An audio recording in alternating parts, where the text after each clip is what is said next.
भारत सरकार ने 59 Chinese apps को बैन कर दिया है। देख मैं सबका बैंड कैसे बजाता है देख। ये वो लिस्ट है जिसमें वो सभी चाइनीज ऐप्स हैं जिसे सरकार ने बैन कर दिया है। जली ना तेरी भी जली ना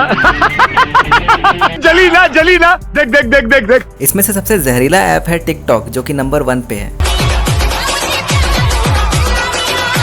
चाचा हो गया, बस थोड़ा रेस्ट कर लीजिए। TikTok, UC Browser, WeChat, Weibo, Viva Video, WeSync, Share It, Cry, Baidu Map, You Can Make Up.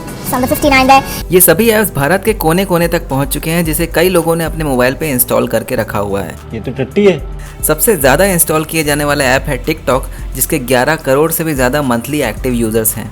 TikTok app की करीब 10% रेवेन्यू भारत में जनरेट होती है। इसके अलावा अन्य कई बड़े चाइनीज ऐप्स हैं जिनका मार्केट इंडिया में बहुत अच्छा चलता है, जिसमें से हेलो ऐप के 5 करोड़ से भी ज्यादा एक्टिव यूजर्स हैं और क्लब फैक्ट्री के 10 करोड़ से भी ज्यादा एक्टिव यूजर्स हैं। भारत इंटरनेट यूजर्स का एक बहुत बड़ा मार्केट है और इस कदम के बाद चाइना अपना एक बहुत बड़ा मार्केट खो देगा। आज देश में एक समय में एक्टिव इंटरनेट यूजर्स की संख्या 57 करोड़ से भी ज्यादा की है। टेक्नोलॉजी चाइना की एक बहुत बड़ी ताकत है और ये ऐप्स को बैन करने का फैसला चाइना को एक बहुत बड़ी चोट साबित हो सकता है। तुम मेरा दुश्मन हो। इस कदम को उठाने के पीछे भारत सरकार ने कुछ बड़े कारण बताए हैं, जिसमें से सबसे बड़ा कारण ये है कि इंडिया की प्राइवेसी खतरे में थी। India has said that these apps are engaged in activities that are prejudicial to the sovereignty and integrity of India. Basically, there are security concerns.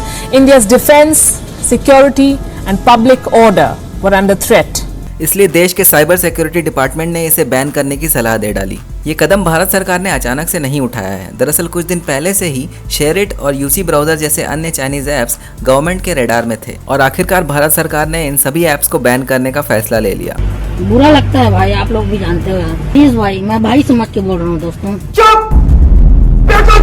Reports के मुताबिक चाइना से किए जाने वाले cyber attacks Galwan face of के बाद से और भी ज्यादा बढ़ चुके हैं। इससे भारत की सभी बैंक से लेकर सभी ऑर्गेनाइजेशन से लेकर सभी भारतीयों की पर्सनल डेटा तक खतरे में आ सकती है और आज चाइना की तरफ से साइबर अटैक्स बढ़ जाने की वजह से भारत की डेटा को भी खतरा बढ़ चुका है।